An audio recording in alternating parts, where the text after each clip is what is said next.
TitleMatchNetwork.com. Why do you feel like your feud with Paul Jones was so successful? It was probably one of the longest running angles ever. Why do you feel like that was such a success? I'll tell you exactly.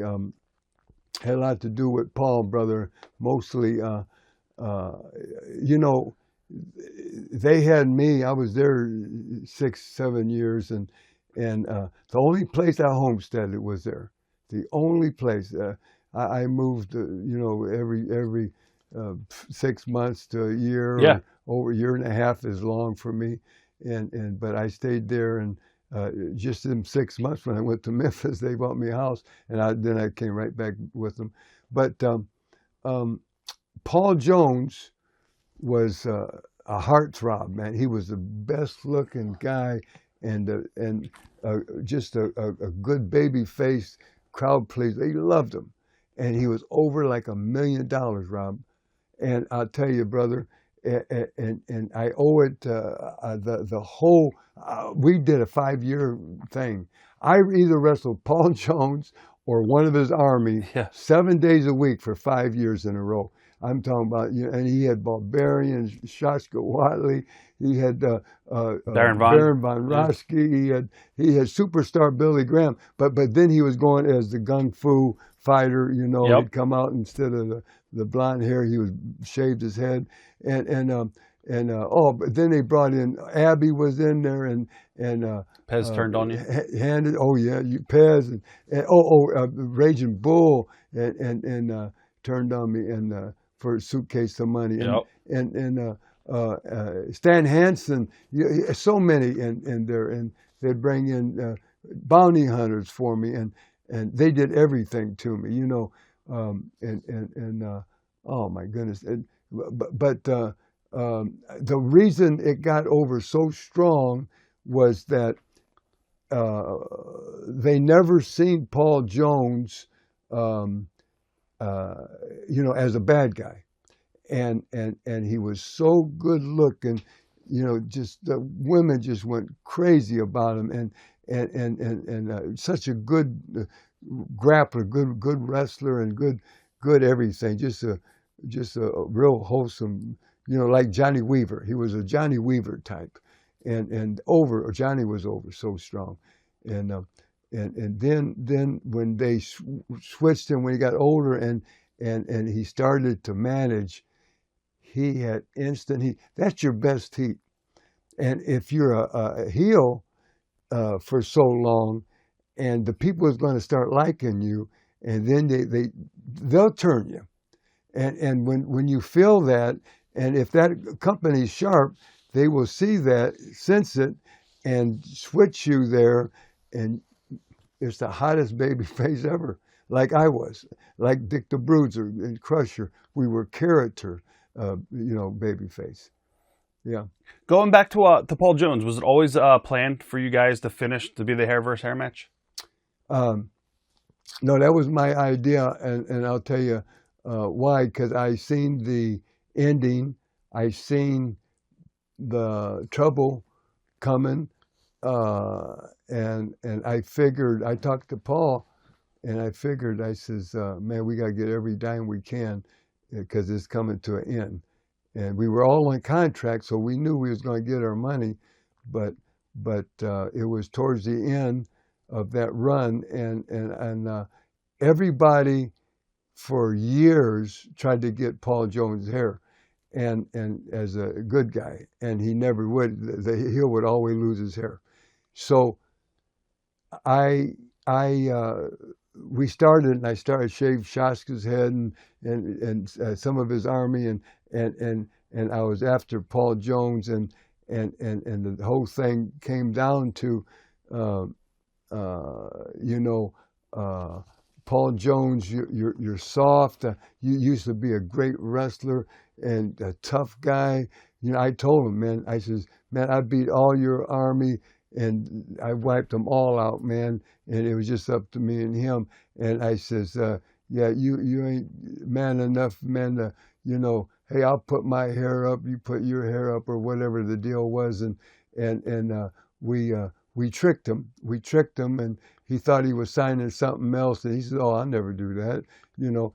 and then once he signed it, and we showed him what he signed. Oh, you can't do that, and then I that's why I told the people, you know, I've wrestled 7 days a week against his army, you know, for 5 years, and he's been just managing with that riding crop, hitting the mat, and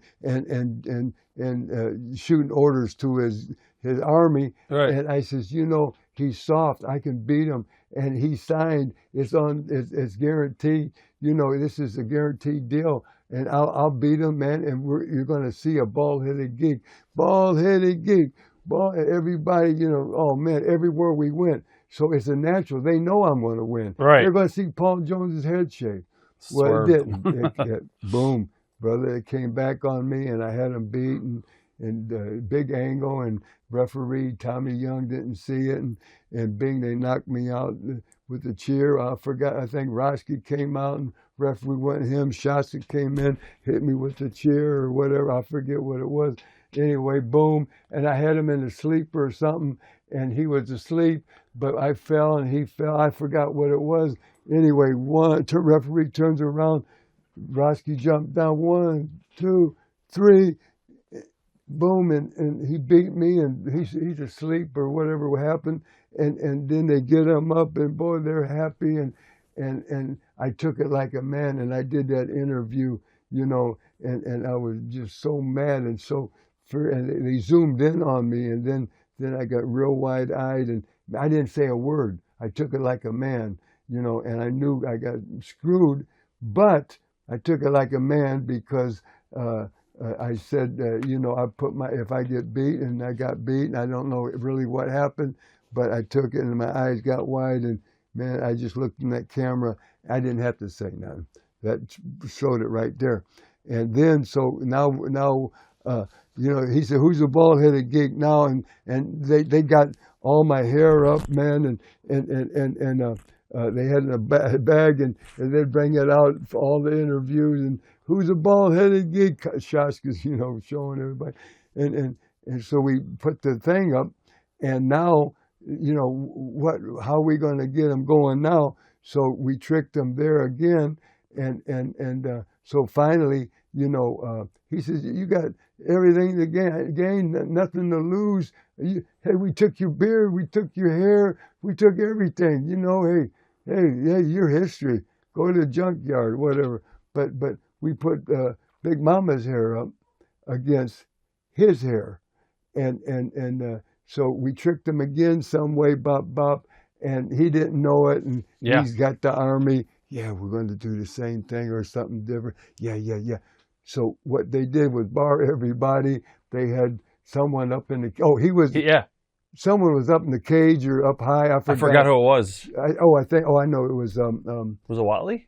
No, it was Ragin Bull. Oh, that's when he just traded that money for yep. because me and Bull went then. But this was the big blow off, brother, and so his army, everybody couldn't come. They were suspended. They couldn't get nowhere near the ring. They had the guards out there waiting, and nobody could come in. And one guy was up in the cage, and so anyway, we took his hair. So that was the big blow off. We both lost our hair, but we both got 15,000 each night. But then that second night, you know, it was like because of put Big Mama's hair up, it was I got 1,750 or something because she made 2,500.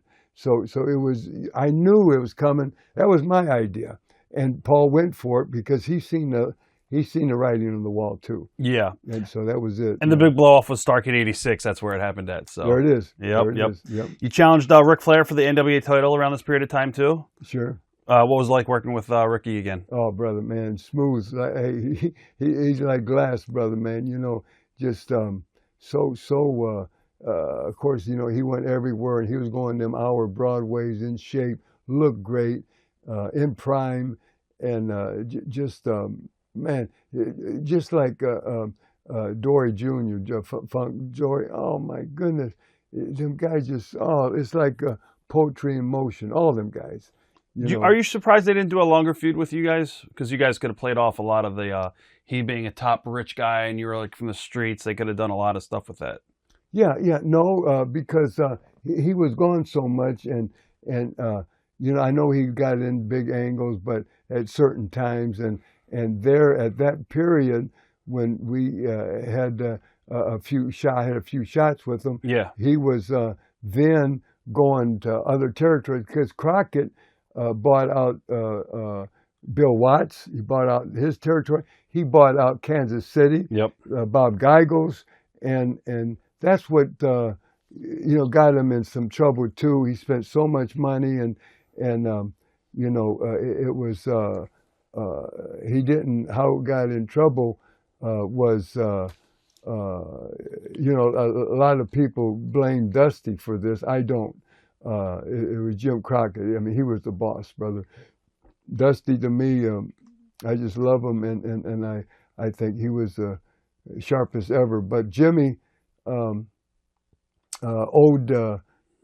so much money to Ted Turner that Ted, when they finished, and he wanted to get into wrestling business, and anyway, and so he says that's when WCW was born, and that was NWA, and he says, look, what I'll do is take care of all the Crockett's. And so Jimmy and David and he had a daughter and his mother and Jackie, the cameraman, and all these guys, they all got a good hunk of whatever dollars and paid them, and then he let what he owed him go. That was paid for, so no debt, and they took everything, and all the boys and could go and there and start work, but he told them before this happens, and it was November of '88, almost 1989 when this happened, and in November, that was when our contracts was up. He says, you must, because he didn't want no legal stuff coming back on him, you must pay everybody that you have on contract. This was the last year. Right. And even though the money was dropping on us, that's why I seen that thing. That's why I said, Paul, let's give him that hair, man. Yeah. Because we need that big payoff, man. It'll be huge. And I says, because I didn't know if we were going to get all our money. But Turner told him, you got to pay everybody. And he did. We all got paid right up to what was on our figure for the year. And when that happened, and then that was it. That was the end.